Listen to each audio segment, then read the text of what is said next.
Kawadhi nyime ni bang' bedo gi duoko marach kendo thichgi oko e tuke volleyball mag World Championships madhi nyime piny mar Thailand, team manager mar wakeini Malkia Strikers John Oronje olero jotugo mane oweyo oko motelo ne tukegi pod ibiro mi thuolo mar tugo ne Kenya.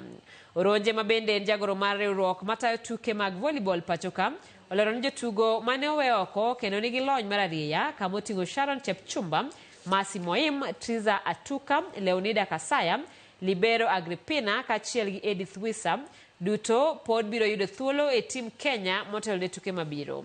Dwaro bende nitiere matiyo gi lony manyasani e bero tuke mag volleyball kaka yorno mar bedo rang'iny ma pinje mamoko nitiere.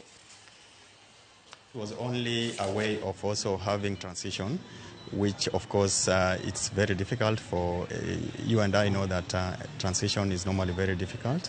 But we thank God that these girls have given it all. They had what it takes to be at this very big stage, and even beating Vietnam, that was a plus to them. And as Kenya Volleyball Federation, we are happy. So far, so good.